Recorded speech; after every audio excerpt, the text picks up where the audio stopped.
bound by one of these contracts. I can tell you that it's one thing to have pernicious emotional manipulation. It's another thing to have pernicious emotional manipulation plus pernicious financial manipulation, which means that you face massive consequences if you revoke consent. You face massive consequences if you don't want to have sex with your partner. You face massive consequences if you don't want to diet so that you meet the benchmark weight that you had when you were 25 or whatever. This is an outrageous proposal. We should restrict the freedom to contract in this case because the most vulnerable people will be disastrously affected. Rebuttal. First, let's look at their model. They've said, well, you know what, we should just specify damages and that's going to be the best system.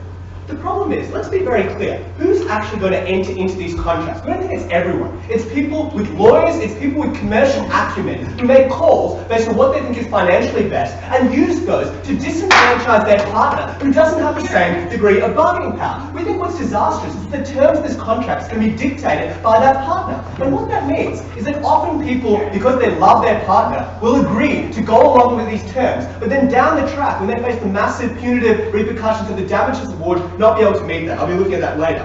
I said, well, you know what, we can delay the damages without any reason why that's actually principally consistent with their case. And even if you delay the damages, they just have debt in perpetuity. Why is it better to impose these consequences simply because someone, doesn't find their partner sexually attractive anymore? We never understood how that would work. What we heard from Elle is, you know what, this is justified because you have no right to be in a relationship. That's true, but there's no right for the other person to receive damages when you recognize that you're no longer as sexually attracted to them, or you no longer want to do that particular career that earns that money, when you no longer even have the ability to lose enough weight to meet their expectations. We don't think there's any fundamental right to achieving those things. And that's the problem with the opposition's case. It's an extremely static model of relationships. We think what people find happiness derives from isn't the same when they first enter into a relationship as the relationship progresses. You might think at 21, I need to have sex 3 times a week to be happy, and then realize that's fucking ridiculous. It's 35 times.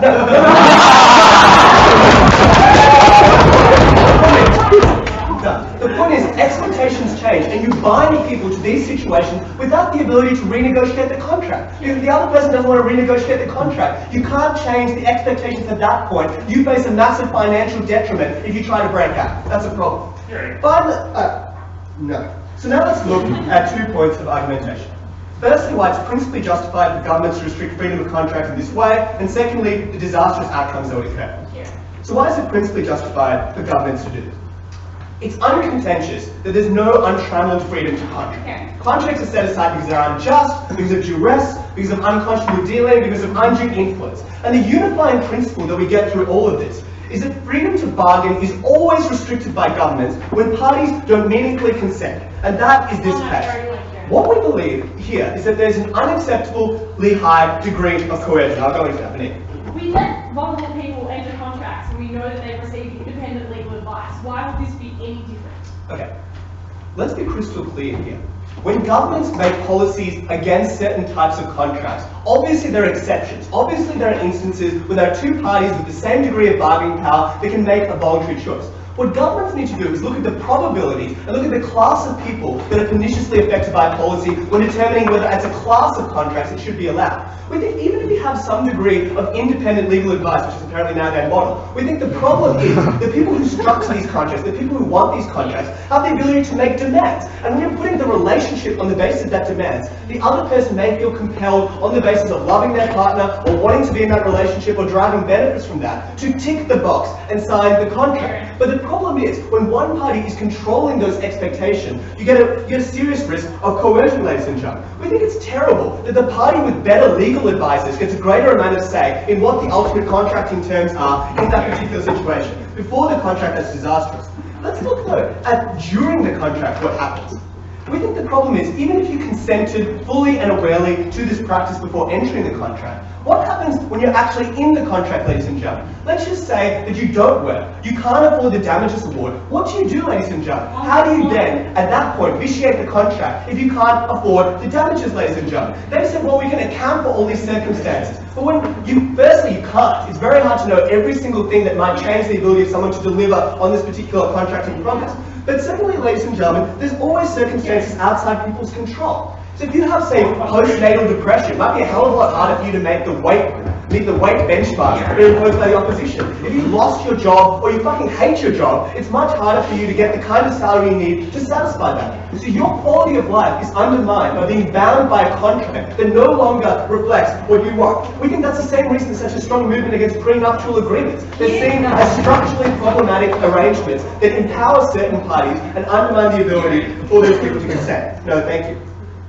So, let's look now, and so to conclude this point, what we say is, as a class, there's a high likelihood of harmful outcomes, and for that reason the government needs to act, even if they can point to a few exceptions of Chris and Elle having a great transactional relationship. Creating disastrous outcomes. So, let's look at a few of them. Number one, feeling obliged to have sex. We think if you're really against rape and marriage, this is the worst kind of proposal, because this legitimizes men who say, you know what, you signed on to this. You agree to this. You are cool with having sex 3 times a week. And you know what? I've got a contract that the government has been letting me enforce to say you should do this. I think that's outrageous, ladies and gentlemen. And moreover, it's misogynistic. Who's going to make these contracts? We think it's much more likely to be men who've been conditioned to think that they can get away with demanding that their partners give them a certain amount of sex every week. We think it's pernicious for the government to allow that. What about career choices, ladies and gentlemen? What if you're a woman who at the time of entering the contract were okay with not having a career? What if after that point you realize you really want a career, you want to pursue a job, you want to do that, but you would break your contract? And if you're someone who doesn't have a career, you obviously don't have the capital to pay the damages. So you restrict their choices, you restrict their ability to have that flexibility.